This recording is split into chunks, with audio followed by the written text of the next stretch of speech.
আসেন বাপের আলোচনা দিয়ে ফিরে যায়। তাহলে নারীদেরকে ইসলাম কত মর্যাদা দিয়েছে।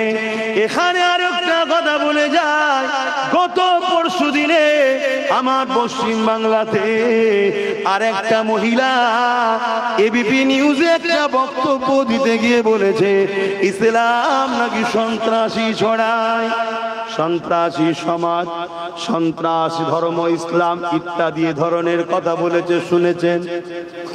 শুনেছেন কি বলবেন? শোনেন না? কারা কারা শুনেছেন একটু হাত তুলে দেখেন।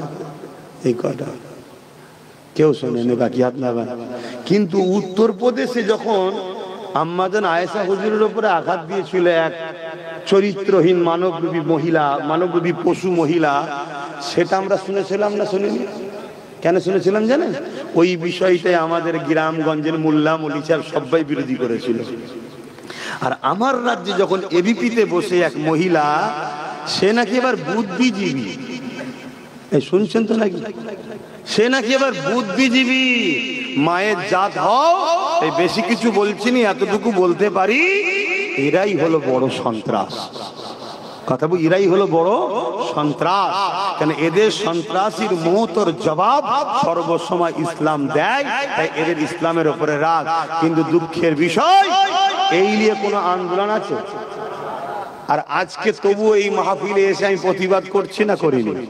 প্রত্যেকটা অন্যায়ের বিরুদ্ধে প্রতিবাদ করে আপনার সিদ্দিকী। এজন্য আপনাদের অনেকের রাগ হয় না? সত্যি করে বলেন না, রাগ হয় তো নাকি? হিরে তো রাগ হয়? তাহলে কত বড় কথা বলছে, ইসলাম নাকি সন্ত্রাস। তাহলে আমরা সবাই সন্ত্রাস দল মানি, স্বতন্ত্র ধর্ম মানি? পশ্চিম বাংলায় এবিপি নিউজে বসে বলছে। তাহলে কোথায় যাচ্ছি আমরা? আর এরা এত বড় বড় কথা বলার সাহস পায় কি করে? এরা জানে মুসলমানরা আমাদের কিচ্ছু করতে পারবে না। কেন? মুসলমানদের না জজ আছে, মুসলমানদের না বিডিও আছে, মুসলমানদের না ডিএম আছে, মুসলমানদের না পিএম, না সিএম, না মন্ত্রী, না এমপি, কিছুই নাই তো আমাদের। তাই এরা এত বড় বড় সাহস পায়।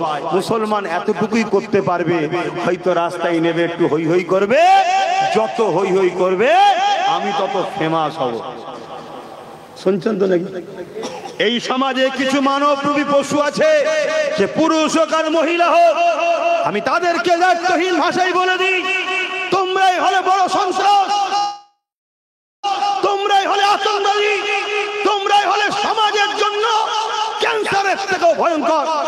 হ্যাঁ, মুসলমান হয়তো তারা আন্দোলন করবে, তাদের হয়তো নেতা মন্ত্রী নয়, তাদের হয়তো ডিএম পিএম নয়, কিন্তু মনে রেখে দিও, পশ্চিম বাংলায় মুসলমান ছাড়া কারোর রাজনীতির তকদিরও তৈরি হয় না।